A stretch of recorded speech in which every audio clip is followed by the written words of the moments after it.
I want to tell you about the universe. What it is, how it came to be, what its building blocks are.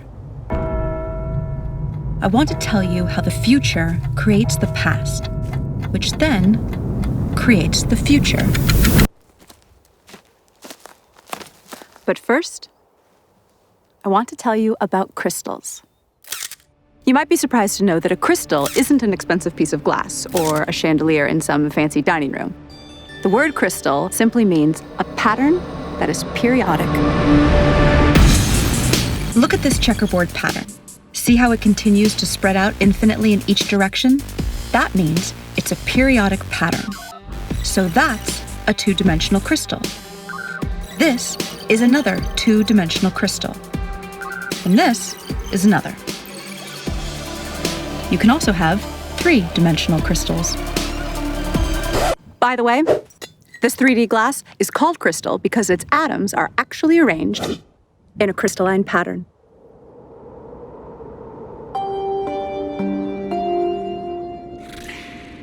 So, see how I'm projecting this three-dimensional crystal to a two-dimensional image on the sand?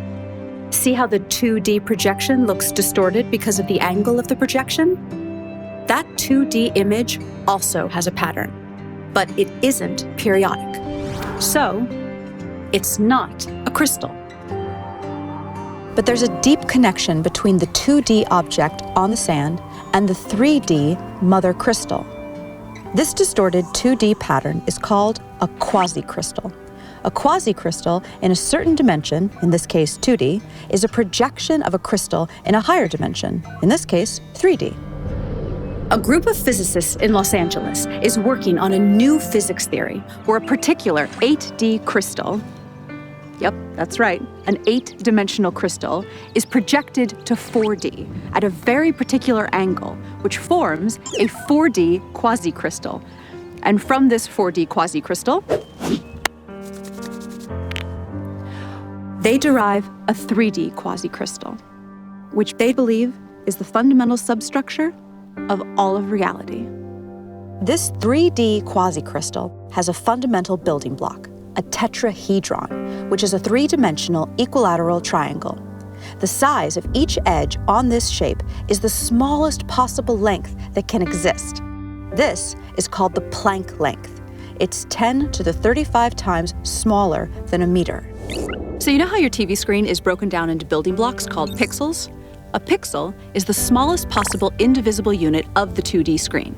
So think of reality as your TV screen, but in 3D. And think of the tetrahedron as a 3D pixel, the smallest possible indivisible unit of reality. The tetrahedra in the quasi-crystal combine with other tetrahedra, using complex mathematical rules, to fill up all of the space in the universe. Each tetrahedron only has a few specific states in which it can exist at any given moment. And because of the rules of how these pixels connect to each other, if one tetrahedron is in a certain state, this dictates the states of many other tetrahedra throughout all of space. But here's the weird thing. If a certain tetrahedron can be in any one of just a few possible states in a given moment, who or what chooses the state it should be in at any given moment? Well, for such a choice to be made, we need to scientifically, mathematically, and logically bring in a new element into physics. And that element is consciousness. If you're not a scientist, you might be surprised to learn that nobody actually knows the exact value of the speed of light. We have a close approximation, but not the exact value. The closest we can get to measuring it has to do with the precision of our machines. But no matter how precise our machines get, we will never be able to measure the exact speed of light without a theory that tells us what it is and why it is. And none of the current physics theories do that. Oh, look, Professor Einstein, you look so cute. So I look pretty here? Yes, yes. No, wait, that's my bad side. But if I go... Ja, das ist gut. What if I stick out my tongue like this? Bah! Sehr gut. Oh. Our best physics theories, Einstein's theory of relativity, and quantum mechanics both use the speed of light as a starting point. In other words, they use an inexact measurement of the speed of light without explaining why it is, what it is, or why the universe even has a speed limit in the first place. We need a new theory. And such a theory is what the physicists and mathematicians of quantum gravity research in Los Angeles are working on. They call it emergence theory, and it will, really for the first time ever, provide an explanation for the speed of light and the other constants, such as Planck's constant and the fine structure constant. Basically, what is needed is a theory of everything, a theory that explains the very fundamental aspects of reality. String theory, which once held a lot of promise for possibly being a successful theory of everything, has not made any successful predictions. And regardless of predictions, the theory itself isn't actually a theory of everything. It's just not, because it can't explain the speed of light or the other constants. Quantum mechanics and general relativity, on the other hand, do make good predictions, but they don't explain the fundamental constants either. Professor Einstein, why does the speed of light have the exact value that it does? Well, to put it plainly, security! So what clues does nature offer us for what a theory of everything should look like?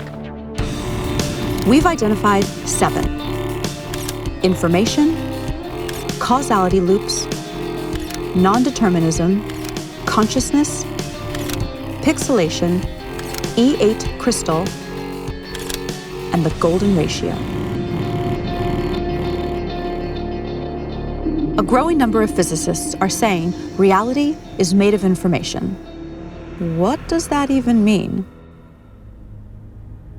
Well, information is meaning in the form of symbolism.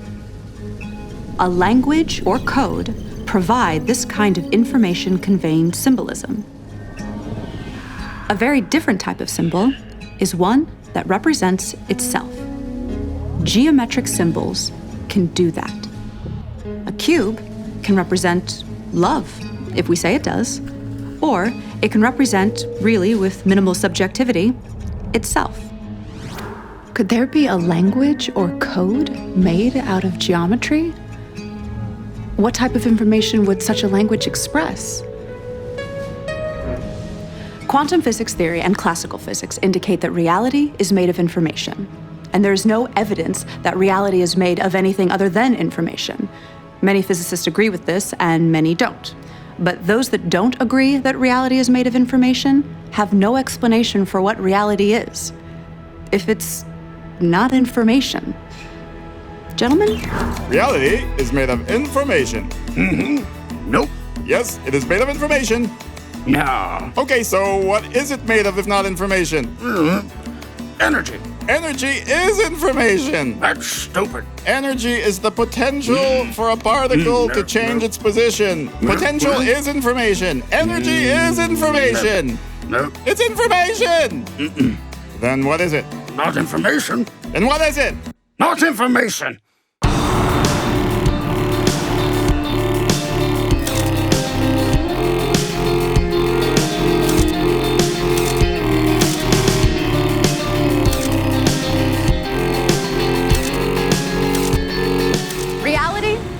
Geometric.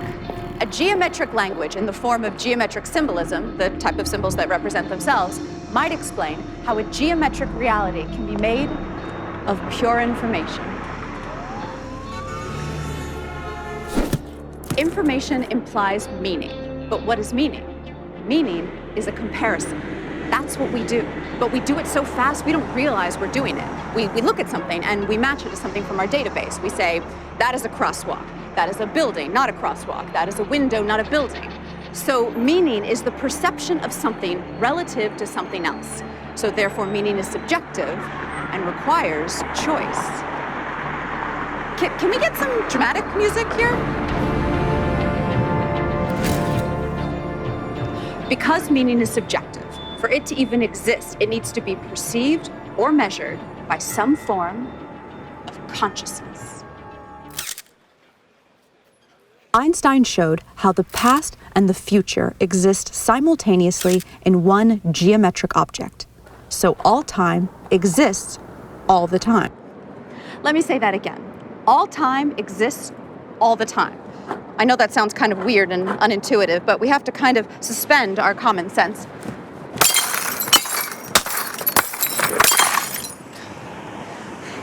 And accept that mathematically, and according to the best physics formulas we have, that actually makes sense. So, let's visualize the geometric object that Einstein spoke about as a block. Remember the tetrahedra, the building block pixels of reality I told you about? Now imagine the entire universe, everything, everywhere, in one frozen moment in time. Like a single frame in a movie. In this one frame, all of reality everywhere appears frozen in this one position. Let me give you an analogy. In a movie shot on 35mm film, there are 24 frames a second. There is no actual movement in a movie. There is just a sequence of frozen frames. Now remember how I told you about the Planck length of space, which is the smallest length possible? Well, there is also a Planck length of time, and it is much shorter than 24 frames a second. In fact, it's 10 to the 44 times shorter than a second. Okay, so back to our frozen frame of reality. The entire universe in one frozen moment, one frame.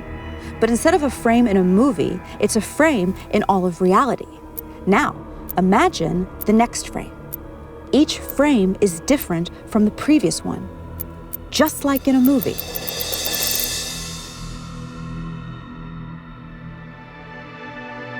See how all frames exist in Einstein's space-time all at once? Okay, now here's where things get really, really weird. We assume that the past influences the future. That's how we appear to experience reality.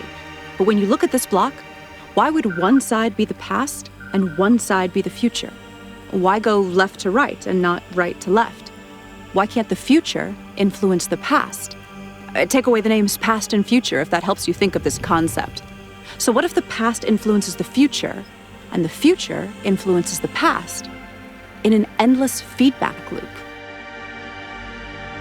So then, the question is, which part of the past is influencing which part of the future and vice versa? And the answer is, all time is affecting all time, all the time. Ay, I need a drink.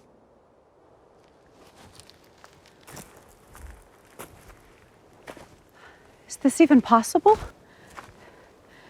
Can me 20 years from now influence me now, just as I influence her?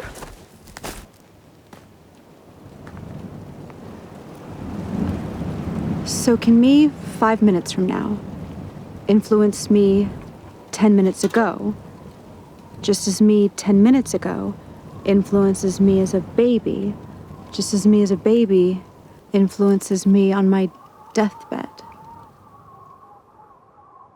This is too weird to even grasp. But everything we know says this is the way it is. Am I stoned?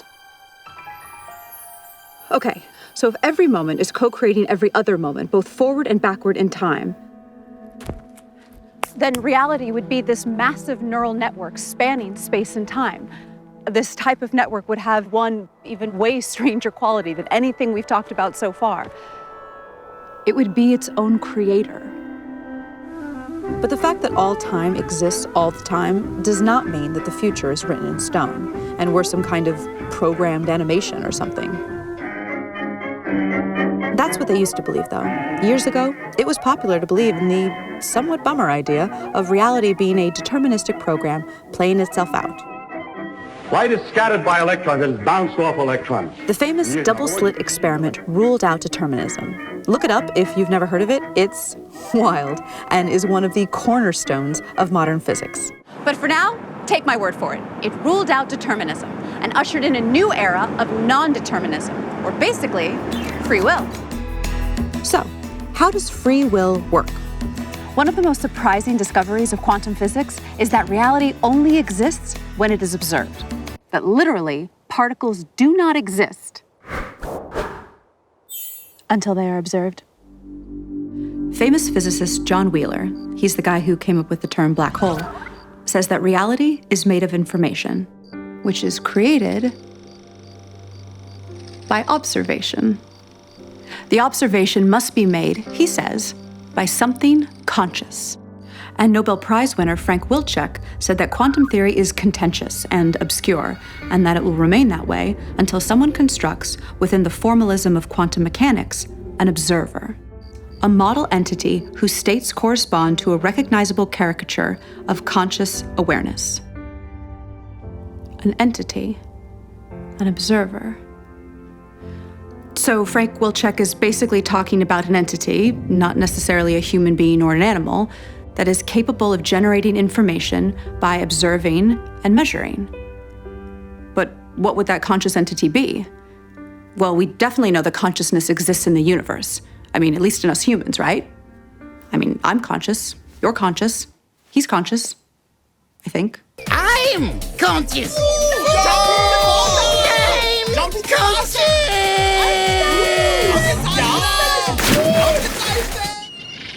Consciousness relates deeply to physics in ways not yet fully understood. In fact, consciousness is kind of like one of the least understood things in all of science. Nobody knows exactly what it is. Weird, right? So if reality is pure information, if everything, energy, matter, thought, if it's all information, then it becomes clear that reality deeply ties into consciousness in some way, as if the fundamental stuff of reality is somehow consciousness. Did consciousness and information somehow emerge in a causality feedback loop?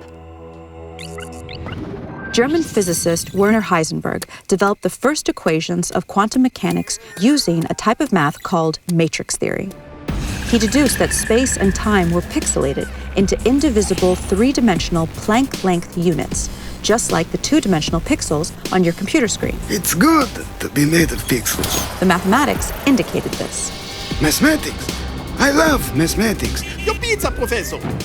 And pizza. Oh, I love pizza. Especially pixelated pizza. And interestingly, there was no solid experimental evidence for smooth, in other words, not pixelated, space-time. Pizza. Not pixelated. Not pixelated. Pixelated. We are not pixelated. Not pixelated. Yes, you are, morons. Your mother is pixelated. This is smooth. There is no evidence of that. And the mathematics show it is pixelated, so it must be pixelated. Oh, that's interesting. Bullshit. It must be pixelated. Bullshit, bullshit, bullshit, bullshit. On the other hand, most scientists agree that a length can be no shorter than the Planck length, which suggests reality is pixelated. There is no length shorter than the Planck length. That means reality is pixelated. I'm not pixelated. I'm not. Dude, you're kind of being a little like one of those people who deny evolution because they can't handle the fact their ancestors were monkeys. Are you a monkey? Huh? Are you a little monkey? We believe that until a quantum gravity theory of pixelated spacetime is discovered, the issue will remain confusing for everyone. What type of geometric code would describe a pixelated reality? 80 years of smashing particles together in particle accelerators, such as the famous Large Hadron Collider in Geneva, have given us a strange clue that all the fundamental particles and forces convert into one another. Like they literally transform from one to the other, according to a process called gauge symmetry transformation. And all of these conversions correspond to a shape.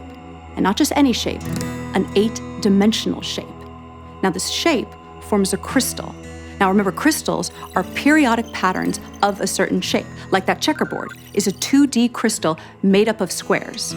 So this crystal is of a particular 8-dimensional shape, and this crystal is known as the E8 lattice.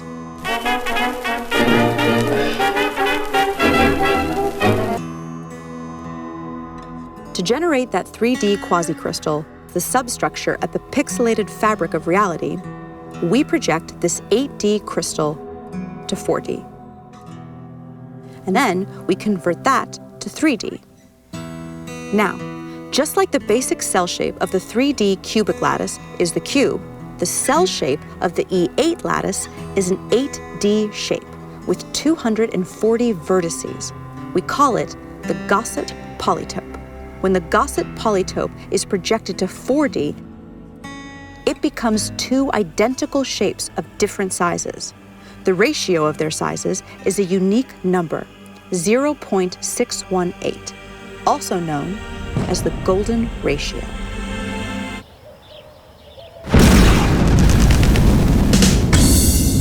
The golden ratio may be the fundamental constant of nature.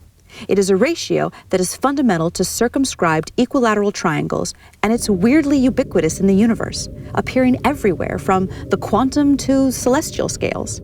Ever so interestingly, it appears in black holes. I don't want to fly into a black hole! I wish I never realized your existence!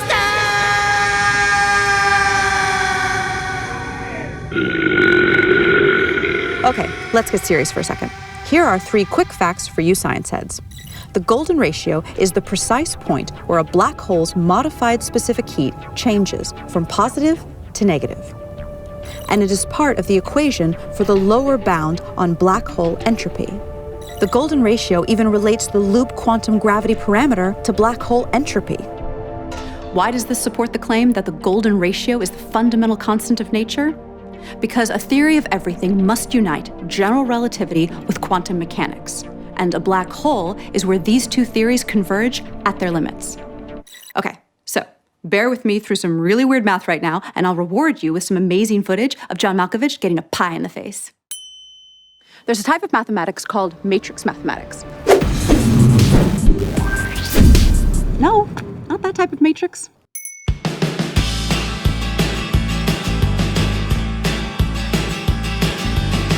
Matrix math is the type of math that quantum physics uses in its formulas. Without getting too technical, this is an example of a matrix.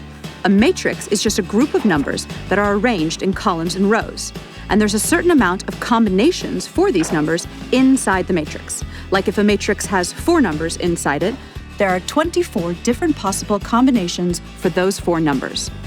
Quantum mechanics uses matrices that are binary, so they only contain various combinations of 2 numbers. Each of these combinations of numbers has a value. It's called an eigenvalue. Some eigenvalues are called trivial. These are values like 1, 2, and 0. And some are called non-trivial, and those are all sorts of more complex-looking numbers. So, here's the interesting part. Where's that interesting part? Oh, yes, here. The highest probability non-trivial eigenvalues that show up in binary matrices are, ready for this, the golden ratio and -1 over the golden ratio. So we now see a deep link between black holes and quantum mechanics because the golden ratio appears deeply in both black hole physics and in quantum mechanics. Okay. Good job bearing with me. So, here's your reward. John Malkovich getting a pie in the face. No, I don't want, no. I'm not John Malkovich. Pie! The golden ratio appears to startling accuracies in many other ways throughout the universe in scales both large and small. It is so prevalent that its existence simply cannot be looked at as coincidental. In the past, the appearance of this ratio has usually been ignored by scientists because they had no way to explain it. So interest in it was considered the stuff of amateur scientists. But now, for the first time, a rigorous quantum gravity theory is being developed, which predicts the golden ratio's existence, literally, everywhere. So what would a theory of everything look like that answers these 7 clues we just presented? Information, causality loops, non-determinism, consciousness, pixelation, E8 crystal, and the golden ratio. So we think reality is a mosaic-like code or language at the smallest scale of reality possible, which is called the Planck length. Particle accelerator data tells us that all particles and forces relate to one another according to a higher dimensional crystal called the E8 lattice. But reality appears to be 3D. So we project a slice of this E8 crystal down to 3D, which produces a quasi-crystal code or language. And that allows these geometric symbols to build up to the ordinary world of particles and forces that we see around us. Now, this geometric language has rules, but it also has syntactical freedom like any language. And that requires some notion of a chooser to choose the free steps in the language. Now, the notion of randomness doesn't work so well when it comes to codes because meaning starts to break down. Besides, there's no decent experimental evidence for randomness in nature in the first place. A universal collective consciousness is one answer, but that sounds New Age and religious. Now, nowadays, a good number of physicists discuss the idea that our whole universe is actually a code-based simulation in some fantastically powerful quantum computer in another universe. Now, if true, then by the same logic, that other universe where the computer running the simulation of our universe would also supposedly be a simulation in another universe. So the idea is a little shaky, but it's being discussed seriously by a lot of credible people. But it turns out that a universal collective-like consciousness of some sort may be physically inevitable. Now, we don't need to anthropomorphize this idea or make it religious or spiritual. To follow why, let us start with the idea of the collective behavior of cells in your body, each a single-celled microbe living its life. A long time ago, only this sort of cellular life form existed here on Earth. These little guys were not too smart, but they did choose what direction to swim and could chase nutrients, reproduce, and run from dangerous things. They made choices with their very simple systems of environmental awareness and desire to survive. Then they self-organized into colonies that were smarter as a group and had more environmental awareness than the individuals. Eventually, animals such as humans emerged. Sophisticated forms of awareness and consciousness now float on an ocean of 37 trillion living cells, self-organized as a human being. It is specifically the laws of physics that caused electrons and quarks to self-organize into 81 stable atoms, and from there, into human consciousness. And physics places no upper limit on the amount of energy and matter that can self-organize into conscious systems. Physics allows the possibility of all the energy in the universe to eventually convert into a single conscious system that is itself a network of other conscious systems, a massive, technologically based collective consciousness. Given enough time, anything that can happen will eventually happen. By this axiom, this system of universal consciousness has already emerged somewhere in the frames of space-time ahead of us. Because it is possible, it is inevitable. In fact, according to the evidence of retrocausality time loops, that inevitable future is co-creating us right now, just as we are co-creating it. When humanity discovers the theory of everything, it will usher in a new age of prosperity. For example, clean, cheap energy, leading to the eventual elimination of poverty. As a nonprofit, quantum gravity research relies on crowdfunding to support our scientific progress. Even a $5 donation is meaningful and moves this mission forward. To participate in the adventure, visit quantumgravityresearch.org and click on Support Our Work. And please spread the word by sharing and posting this video and follow the journey on Facebook, Twitter, and Instagram. Visit quantumgravityresearch.org to get more information.